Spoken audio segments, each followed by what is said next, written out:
먼저 기도하겠습니다. 거룩하신 하나님 아버지, 저를 사랑하시고 은혜 베풀어 주시니 감사합니다. 지난 한 해도 주의 은혜로 여기까지 오게 하신 것에 감사합니다. 오늘도 주님, 우리의 연약함을 저에 고백하오니 말씀을 허락하여 주시어서 말씀 안에 우리의 속심정이 새로워질 수 있도록 도와주옵소서. 오늘도 귀한 찬양을 통해 영광을 돌리는 샤론 차인들을 기억하시고 입술의 고백과 마음의 헌신과 주께 드리는 모든 것들이 더욱더 아름다운 열매로 생활 속에 드러나도록 도와주옵시고 늘 주님을 기쁘시게 하는 귀한 삶이 되시도록 축복해 주옵소서. 오늘도 주 앞에 모였사오니 주의 성령께서 친히 이끌어 주옵소서. 예수님의 이름으로 기도합니다. 아멘. 일반인이 테러에서 살아남는 것. 제가 신문을 보는데 이런 제목이 눈에 딱 띄었습니다. 이런 제목이 있으면 볼까요 말까요? 예전 같았으면 이건 나랑 상관없는 일구나 하고 건너떴을 텐데 이건 아주 꼼꼼하게 아주 자세하게 잘 읽어봤습니다. 왜냐하면 이제 테러 이런 것이 먼 나라의 이야기가 아니라 이제 실감이 나도록 정말 우리 가까이 왔다 하는 생각이 듭니다. 또 누구나 이런 일을 당할 수 있다는 생각하면 이런 일반인이 어떻게 테러에서 살아남는가 하는 것을 좀 관심 가질 필요가 있다는 생각이 들었습니다. 간략하게 영국 BBC에서 소개했다는 이 안전수칙을 이렇게 소개하면 이렇습니다. 안전수칙 제1은 준비가 되어 있어야 한다는 것이다. 테러는 언제나 어디서나 일어날 수 있다. 콘서트장이나 영화를 볼 때나 카페나 레스토랑에서 식사를 할 때도 일어날 수 있기 때문에 언제나 이런 일이 있을 수 있다는 마음의 준비를 먼저 갖고 최소한 내가 있는 곳에서 비상구가 어딨나 이걸 좀 살펴볼 필요가 있다 이것입니다. 두 번째는 빠르게 반응해야 된다. 위기가 생기면 75% 되는 사람은 어떻게 할 줄 몰라서 우왕좌왕 갈팡질팡 하다가 시간을 다 허비하고 위험에 노출된다. 그리고 10%는 남까지 위기에 빠뜨리는 그런 일을 하게 되고 그저 15% 정도만 이런 일을 빠르게 반응해서 타겟층을 찾게 된다. 그래서 일단 상황이 생기면 판단을 빨리 내리고 과감하게 움직이는 것이 중요하다. 이렇게 얘기했습니다. 그리고 세 번째는 테러에 해당하는 얘기죠. 눈에 띄지 않게 신속히 움직여라. 그리고 마지막에는 언제나 가장 빠르고 효과적인 탈출법은 다른 사람과 협력해야 한다는 것이다. 그래서 적극적으로 다른 사람 일을 도우라 이렇게 되어 있습니다. 그래서 읽어보면 테러뿐 아니라 여러 우리 안전, 위기나 여러 사건이나 사고 있을 때 꼭 적용되는 그런 필요 수칙인 것도 같습니다. 이번에 테러 공격의 희생자들을 보면서 또 큰 재난에 또 사고에 희생한 많은 분들을 보면 늘 마음이 안타까운 분이 있습니다. 이 사건이 너무 갑작스럽게 일어나게 돼서 생각지 못한 죽음을 맞이하는 분들을 볼 때 너무나 안타깝고 그렇습니다. 또 우리도 사실은 누구나 아무런 사건이나 사고 없이 100년을 평안하게 해로하기 원하지만 그러나 가끔씩 생각지 못한 사건도 사고도 우리 곁에 찾아오기도 합니다. 그래서 그런 일들 때문에 굉장히 놀라기도 하게 되는 것이죠. 여러분은 이런 테러라든지 큰 재난이 일어나면 여러분의 관심은 어디에 있습니까? 어떤 사람은 이런 끔찍한 일을 저지른 그 가해자의 관심을 두는 사람이 있습니다. 누가 그랬나? 왜 그랬나? 어떻게 그랬나? 이번에 이 테러의 주동자인 IS, 진정한 이슬람 국가를 세우겠다고 하지만 사실은 종교를 이용한 미움과 증오의 집단이 아닌가 하는 생각을 하게 됩니다. 그래서 이번에 테러에 희생된 여러 사람들도 참 안타까운 희생물이지만 그 종교단체를 위해서 IS를 위해서 자신의 목숨을 바친 이 테러리스트 자신도 어쩌면 끔찍한 종교와 사상의 희생물이 아닌가 하는 생각을 하게 됩니다. 또 어떤 사람들은 이제 이런 테러가 발생하면 또 이런 사건이 일어나면 어떻게 해야 되는가? 앞으로 이런 일이 다시는 재발하지 않도록 최소한 노력을 해야 하지 않나? 여기에 관심을 둘 수 있습니다. 이번에도 UN 안전보장이사회에서 IS를 격퇴하기 위해서 국제사회가 모든 조치를 하겠다는 그런 결의안을 만장일치로 통과했다고 하죠. 또 제가 재미나는 그것 중 하나는 러시아의 푸틴 대통령은 영화의 한 대사를 이용해서 테러리스트에 대한 아주 강력한 응징을 말했다고 합니다. 이렇게 말했다고 합니다. 테러리스트를 용서하는 것은 신이 하실 일이다. 하지만 그들을 신에게로 보내는 것은 내가 할 일이다. 그래서 이처럼 이러한 테러리스트가 휘입고 나서 여러 모양으로 많은 사람들이 관심을 갖고 있는 것을 보게 됩니다. 우리 모두가 세계 평화 수호를 위해서 우리가 해야 할 부분이 있다면 최선을 다해야 할 줄로 압니다. 그런데 예수님이시라면 이런 큰 사건이나 사고가 발생할 때 예수님의 관심은 어디에 있을까 하는 생각이 들었습니다. 오늘 본문이 바로 우리에게 그것을 알려주고 있습니다. 1절 말씀 보면 이렇게 되어 있습니다. 그때 마침 두어 사람이 와서 빌라도가 어떤 갈릴리 사람들의 피를 그들의 제물에 섞은 일로 예수께 아뢰니. 빌라도가 성전 안에서 어떤 갈릴리 사람들을 살해했다는 그런 사건이 있었다는 겁니다. 근데 이 사건은 누가복음에만 기록이 있어서 정확하게 어떤 일이 어떻게 일어났는지는 아무도 알 수가 없습니다. 그러나 성전 안에서 사람을 살해했다는 것은 거룩한 성전을 모독한 아주 큰 사건일 수밖에 없고, 또 이 빌라도의 포항무독한 이 행위에 대해서 많은 사람들이 분노했을 것입니다. 그래서 사람들의 관심은 이 가해자인 빌라도나 혹은 피해자인 이 갈릴리 사람들에 대해서 아주 많은 관심을 갖고 여러 이야기가 소문이 떠돌고 있었을 것입니다. 사람들은 늘 소문에 민감합니다. 어떤 사고가 일어나면, 큰 사건이 일어나면 사람들마다 무슨 일이 일어났는지에 대해서 소문을 듣기도 하고 또 소문을 전해주기도 합니다. 소문이 소문을 낳고 소문이 또 다른 소문을 낳아서 그 중에는 진짜도 있고 가짜도 있고 뭐 이렇게 소문으로 가득 차게 되는 것을 보게 되죠. 오늘날 같이 언론이 발달하고 또 인터넷 같은 정보 매체가 발달한 지금은 너무나 정보가 많아서 때로는 어떤 것이 진짜인지 가짜인지도 때로는 알 수가 없게 되는 것이 사실입니다. 그런데도 사람들은 소문에 매료됩니다. 그래서 사람들은 이 소식을 빨리 전해주기를 마음들이 있는 것이죠. 아마도 많은 사람들 중에 어떤 사람은 예수님이 갈릴리 출신이라는 것을 알고 갈릴리 사람들이 살다가 이 이야기를 예수님도 관심 갖지 않겠는가 해서 예수님께 이 이야기를 전해주었을지 모릅니다. 근데 그 이야기를 들은 예수님의 반응은 굉장히 의외이죠. 2절에 이렇게 대답하십니다. 대답하여 이르시되 너희는 이 갈릴리 사람들이 이같이 해마름으로 다른 모든 갈릴리 사람보다 죄가 더 있는 줄 아느냐. 예수님은 화제의 주제를 가해자인 빌라도나 피해자인 이 갈릴리 사람들이 아니라 소문을 전하고 바로 너희는 그 소문을 전해준 당사자에게로 주제를 전환시켰습니다. 루즈벨트 대통령의 부인이 되시는 분이 이런 말을 한 적이 있다고 합니다. 대인, 위대한 사람은 아이디어를 논하고 보통 사람은 사건에 관해서 얘기하며 소인배들은 사람들에 대해 떠든다.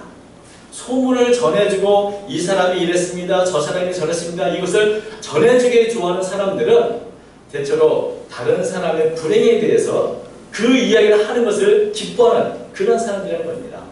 가해자든 피해자든 그 사람들을 화제에 떠올리는 것, 내 자신이 아니라 다른 사람을 화제로 삼는 것은 모든 사람들이 즐거운 일이지만 그것은 참 여기 루즈벨트 전 대통령 부인이 말한 것처럼 소인배들이 할 것이다 하는 것이죠. 예수님은 이런 우리 사람들의 보여서 간파하셨습니다. 그래서 정작 그 사건에서 말해야 할 대상은 다른 사람이 아니라 너 자신이라는 것을 지적하신 것이다. 너희는 이렇게 말한 것이죠.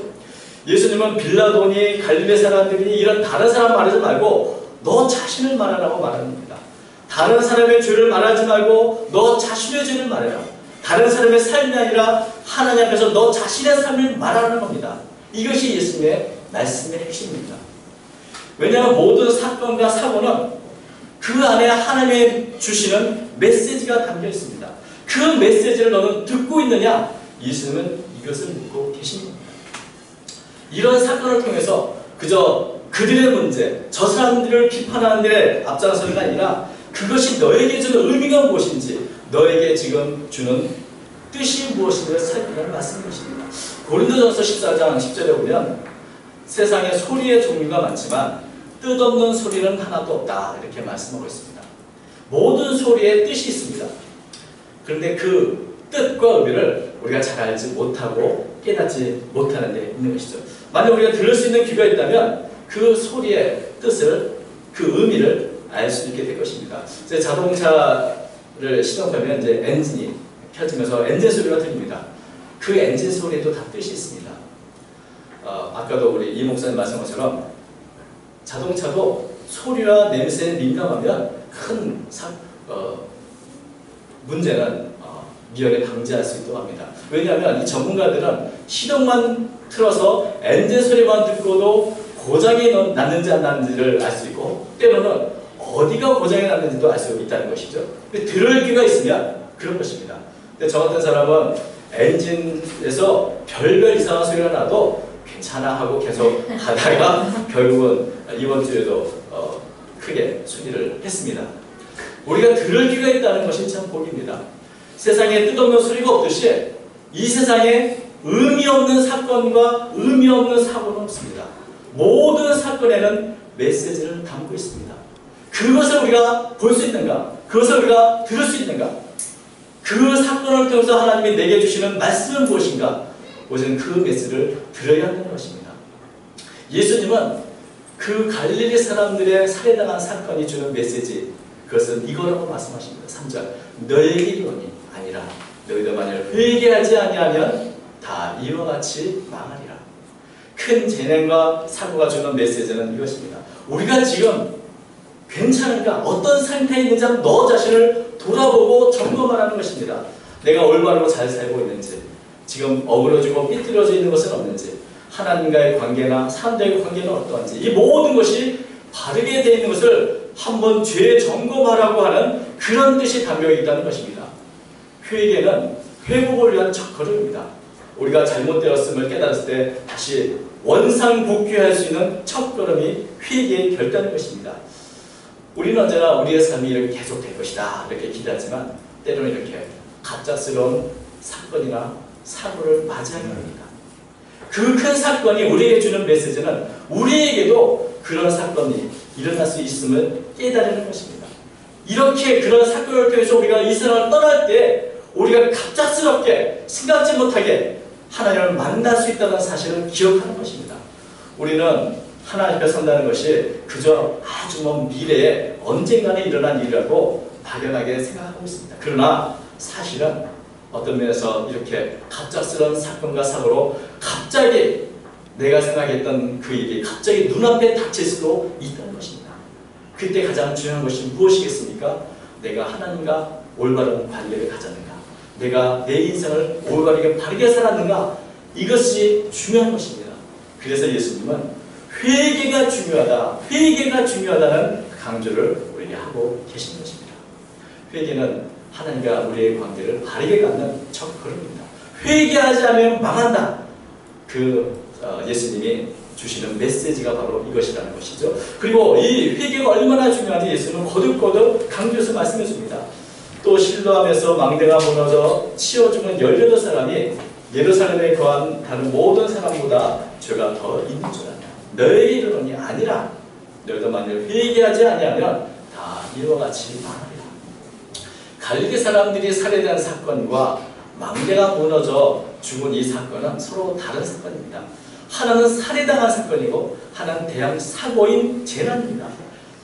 어쩌면 많은 사람들이 이 망대 사건에 대해서도 사람들이 소문이 많았을 것입니다. 늘 우리가 큰 재난이 일어나는 든말이 있습니다.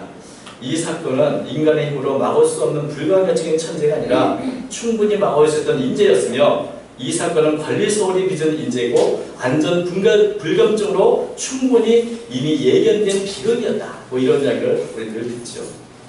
사건만 일어나면 늘 사건에 대한 소문 그리고 비난과 비판이 끊임이 없습니다. 그러나 예수님께서는 이런 대형 사고에 대해서도 주시는 결론은 마찬가지입니다. 이것은 하나님이 주시는 경고의 메시지이다. 너희도 만일 회개하지 않으면 다 이와 같이 망하리라. 다른 사람이 지금 당하는 불행한 사건을 지금 우리가 당하지 않았다고 해서 우리는 안심할 수 있는가? 그렇지 않다는 겁니다. 그 불행한 사건이 우리에게 주는 의미가 무엇인지 그것을 돌아보고 깨달아야 한다는 것입니다. 왜냐하면 지금 이 사건이 내게 일어나지 않은 것은 하나님이 단지 나에게 회개할 기회를 더 주고 계시기 때문일 수 있다는 것을 말씀하고 있는 것입니다. 그래서 예수님은 다시 하나 비유를 통해서 이 말씀을 해주셨습니다. 6절부터 잠깐 보겠습니다. 이에 비유로 말씀하시되 한 사람이 포도원에 무화과 나무를 심은 것이더니 와서 그 열매를 보았으나 얻지 못한지라. 포도원 지기 이르되 내가 3년을 와서 이 무화과 나무에서 열매를 구하려 얻지 못하니 찍어버리라. 어찌 땅만 버리게 하겠느냐. 성경에 보면 무화과 나무가 길가에 이렇게 많이 자라면서 보시는데 이 주인은 특별히 무화과 나무를 포도원에 심었다고 합니다. 좋은 환경에서 아주 잘 키워서 열매를 얻으려는 것을 기대한 것이겠습니다. 근데 얼마나 시간이 지나서 무화과 열매가 18견이 하고 왔는데 열매가 없습니다. 그래서 주인은 아쉬운 마음에 다음에는 괜찮겠지. 그 다음에 왔는데도 또 열매가 없습니다. 그 다음에도 열매가 없습니다. 3년이나 기대를 가지고 열매를 얻으려 했는데 열매가 없습니다. 도대체 무엇이 문제일까요? 가장 좋은 환경과 보살핌을 주었고 오랫동안 기다렸는데도 무화과 나무에 열매가 없습니다. 이것은 분명히 나무 자체의 문제가 있는 겁니다. 그래서 이 포도원 주인은 이 무화과 나무를 이제 포기하기로 했습니다. 그래서 주인은 명령합니다. 찍어버려라. 이 어찌 땅만 버리게 하겠느냐. 열매를 맺지 못하는 무화과 나무는 무용지물입니다. 이런 나무를 그냥 두는 것은 땅이 아까운 것이다. 차라리 찍어버려서 그것을 땔감으로 쓰고 그 무화과 나무 있던 땅에는 다른 열매를 잘 맺는 다른 나무를 심는 것이 훨씬 더 이익이 된다. 그래서 자기 역할을 다하지 못한 무화과 나무에 대해서 아주 주인은 준엄한 명령을 내렸습니다. 이런 명령을 내리는 주인을 탓할 수는 없습니다. 그것은 우리라도 그렇게 할 것이기 때문입니다. 그런데 이 무화과 나무를 키운 포도원 지기는 이 무화과 나무를 그래도 포기하지 않습니다. 8절 보니까 8절과 9절 대답하여 이르되 주인이여 금년에도 그대로 두소서. 내가 두릅하고 거름을 줄이니 이후에 만일 열매가 열면 좋구나. 그렇지 않으면 찍어버리소서 하였다 하십니다. 포도원 지기는 여전히 무화과 나무에 대해서 기대를 하고 있습니다. 나무가 문제가 아니라 혹시 거름을 더 주지 않아서 그런가? 혹시 흙이 너무 딱딱해서 그런 것은 아닌가? 그래서 포도원 지기는 다시 부드럽게 흙을 파고 거름을 잔뜩 주어서 1년을 다시 보자고 말합니다. 이렇게 최선을 다하면 그래도 무화과 나무가 열매 맺으면 얼마나 좋겠습니까? 그렇게 한번 기대하고 좀 더 기회를 주지오라고 이렇게 1년만, 금년만이라도 그대로 달라고 아주 탄원을 합니다. 그런데 주인은 어떻게 대답을 했는지 성경 기록이 없습니다. 그저 이 무화과 나무를 향한 포도원지기의 아주 간절한 탄원만 있고 이야기가 맞춰집니다. 이 비유에서 가장 두려운 점이 바로 여기에 있습니다. 주인이 대답이 없는 겁니다. 그래서 주인이 언제까지 무화과 나무를 지켜볼지는 아무도 알지 못합니다. 여러분, 만약에 무화과 나무에 들을 귀가 있어서 이 주인과 포도원 지기의 이야기, 이 대화를 들었다고 생각해 보십시오. 무화과 나무는 얼마나 애가 탈까요? 아마도 어떻게든지 내가 당장이라도 열매를 맺겠다고 그렇게 말하고 싶을 겁니다. 그리고 최선을 다해서 나도 열매를 맺으려고 노력할 겁니다. 이게 회의죠. 내가 이렇게 살면 안 된다는 것을 깨닫고 어떻게 하든지 정말 주인이 원하는 열매를 맺으려고 노력하는 그 모습이 회의인 것입니다. 그런데 불행인지 다행인지 무화과 나무는 자기를 두고 포도원 지기와 주인이 이렇게 대화하는 것을 잘 모릅니다. 들을 귀가 없습니다. 그래서 어떤 면에서는 올도 태평하구나 하고 하루하루 지날지도 모릅니다. 주인은 아무 대답 없는 이것이 우리를 두렵게 합니다. 어쩌면 여러분, 하늘에 우리를 두고 이런 대화가 오고 할지도 모릅니다. 찍어버려라. 땅이 아깝다. 저들에게 준 은혜가 아깝다. 그러나 또 주님은 말씀할 겁니다. 금년도 그래 두소서. 어쨌든 내가 더 많은 은혜와 더 큰 환경을 주어서 어떻게든 그러하여 열매를 맺게 해보겠습니다. 여러분, 우리가 들을 귀가 없어서 하늘에 우리를 두고 이런 대화가 오고 가는데도 우리는 오늘도 태평하구나, 오늘도 잘 지냈구나 하고 지내는 줄 모른다는 것입니다. 포도원 지기는 탄원하지만 주인은 대답이 없고, 그래서 이 무화과 나무가 언제까지 그 자리를 지키고 있을까? 이것은 아무도 알지 못합니다.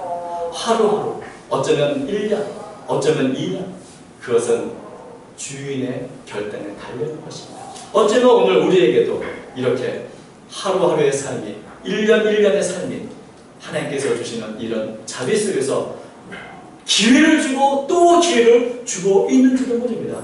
예수님은 이 비유를 통해서 우리에게 말씀하고자 하는 것은 무엇일까요? 무화과 나무가 긴장감을 갖고 살아야 하는 것처럼 너희들도 좀 이 사건과 사고를 볼 때 두려워하고 긴장을 갖고 살아가라는 그런 말씀입니다. 예전에 기독교 신앙은 늘 핍박이 항상 같이 있었습니다. 그래서 기독교인들은 늘 긴장하면서 자기 자신을 돌아오며 살 수 있었습니다. 근데 이제는 너무나 태평한 시간입니다. 그래서 안일하게 자만한 모습으로 모든 성도들이 살아가고 그만큼 기독교는 점점 더 부패해지고 있습니다. 이 비유를 통해서 우리는 경각심을 가져야 합니다.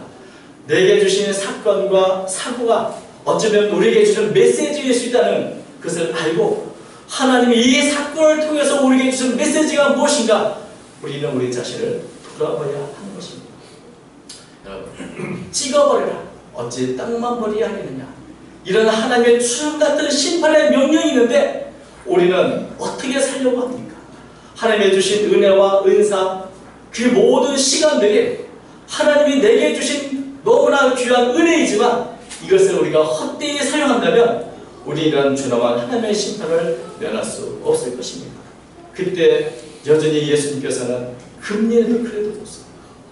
금년에도 그래도 줬어. 이렇게 우리가 하루하루 살아가는 우리의 시간들은 우리의 생명의 시간들은 예수님의 탄원 때문에 겨우겨우 얻은 그런 기회들인지도 모릅니다. 그렇기 때문에 이 기간이 얼마나 오래됐는지 우리는 아무도 장담할 수 없습니다. 그것이 하루가 되는지 한 주가 되는지 1년이 되는지 20년이 되는지 10년이 되는지 우리는 그렇게 하루하루 긴장하면서 이 시간들이 예수님의 귀한 탄원을 통해서 얻은 기회들이라는 것을 기억하면서 최선을 다해서 하루하루를 가치 있게 아름답게 살아야 하는 것입니다. 생명의 시간들은 가장 아름다운 은혜입니다. 이것을 누리고 기뻐하기를 바랍니다. 그리고 이 시간을 더욱더 가치 있게 살아가시길 바랍니다. 오늘도 하나님께서는 여러 가지 사건과 사고를 통해서 우리 자신을 돌아보라는 메시지를 하고 있습니다. 간절히 바라는 것은 우리 모두가 이렇게 귀가 열려서 주님의 주시는 그 음성을 들을 수 있기를 바랍니다. 이 시대에 우리에게 생명을 주신 그 기회가 무엇이고 그 뜻이 무엇인지를 깨달아서 하루하루 회개의 열매를 맺는 아름답고 복되는 삶을 사시는 저와 여러분이 되시길 바랍니다. 오늘도 하나님이 주신 귀하고 복된 날입니다. 살아있다는 것은 아직 여전히 기회가 있다는 뜻입니다. 여전히 회복할 수 있고 여전히 주님 앞에서 우리의 사명을 다할 수 있습니다. 그 가치를 깨닫고 하루하루 더욱더 복된 삶을 살아가시는 저와 여러분 되시기를 바랍니다. 기도하겠습니다. 하나님 아버지 감사합니다. 우리에게 기회를 주셨고 생명을 주셨고 은혜를 베푸셨습니다. 하나님 아버지 우리가 이 시간들 이 은혜들을 아름답고 복되게 잘 사용할 수 있도록 인도해 주옵소서. 우리 자신을 돌아보게 하시고 하나님과 올바른 관계를 갖고 있는지 다른 사람들에게 올바른 모습으로 살아가고 있는지 그리스도의 빛으로 소금으로 살고 있는지를 돌아보게 하시고 이제 우리에게 주신 여러 시간들을 더욱더 가치 있게 아름답게 살아가는 저희가 되도록 도와주옵소서. 잘못된 것은 과감히 버리게 하여 주시고 못된 것과 잘못된 죄악들은 다 결단하여 버리게 하셔서 오늘 깨끗한 모습으로 주님 앞에 바르게 살아가는 저와 모든 성도들 되도록 하여 주옵소서. 우리 교회가 이 시대에 주신 여러 사명을 잘 감당하기 원합니다. 우리가 우리의 사명을 감당하지 못하면 촛대를 옮기시겠다 말씀하시오니 주님 날마다 경각심을 갖고 긴장하며 깨어 기도하는 저희 모두가 되도록 도와주시고 이 시대에 꼭 필요한 인물들로 세워 주옵소서. 우리가 저희와 함께 하실 줄 믿사옵고 모든 것을 살아계신 예수님의 이름으로 간절히 기도드립니다.